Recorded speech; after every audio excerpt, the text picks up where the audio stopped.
அப்பனே பார்க்கல சார். பெத்த அப்பனுக்கு அவருக்கு ஒரு இது கொடுத்து ஒரு அப்பாயின்மெண்ட் கொடுத்து பார்க்கலாம்ல. அவர் என்ன துரோகம் பண்ணிடுவாரு உனக்கு? புதுசா உள்ள நுழைஞ்சிட்டு இருக்காங்க சார். குறிப்பா அவங்க அப்பா ஒரு கட்டத்தில் ஓரங்கட்டப்பட்டார், அவங்க தாயார் ஓரங்கட்டப்பட்டாங்க. அதே மாதிரி பலர் முக்கியமான அவங்க சூழ்நிலையில் அவங்க தாய் மாமன் அங்க இல்ல.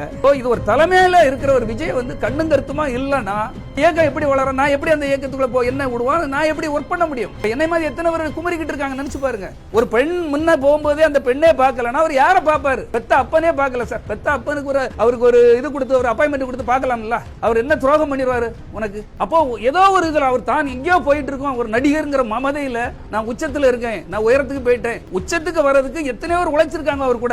என்னைக்காவது ஒரு நாள் சொல்லியிருக்காரா? அப்ப யாரோ அவர் தவற மமதையில கொண்டு போய் தவற வழி நடத்தி கொண்டிருக்கிறார்கள். இப்படிப்பட்டவங்க இந்த நாட்டுக்கு வந்தால், இந்த நாட்டுக்கு அவர் சொல்றாருல தீய சக்தி, அவர் தான் உண்மையிலே தீய சக்தி. ரசிகர்களுக்கு ஒன்றும் செய்யல, அவர் நம்பி இருந்த ப்ரொடியூசர்ஸ்க்கு யாருக்கும் நல்லது செய்யல, அவர் கூட இருந்த உண்மையா உழைச்சவங்களுக்கு நல்லது செய்யல, அவங்க அம்மா அப்பாவுக்கு எதுவும் நல்லது செய்யல. இவர் யாருக்கு என்ன நல்லது பண்ணிடுவான்னு நீங்க எல்லாம் நம்பிட்டு இருக்கிறீங்க? நான் ரசிகர்களுக்காக தான் சொல்றேன். ஒரு ரசிகர் திருநெல்வேலி மாவட்டத்தில் ஒருத்தன் மதுரை மாநாட்டு போக 25,000 ரூபாய் கந்து வட்டிக்கு என்கிட்ட கேட்டான். அவன் எங்கேயோ கந்து வட்டிக்கு வாங்கிட்டு பணம் கட்ட முடியாம ஊரை விட்டே போயிட்டான். ஒர்க் ஷாப்ல வேலை பார்க்குற பையன். இந்த நிலைமை பலருக்கும் இருக்குது. நான் அதுக்கு தான் சொல்றேன், உங்க வேலையில பாருங்க, உங்க தொழில் உங்களுக்கு முக்கியம்.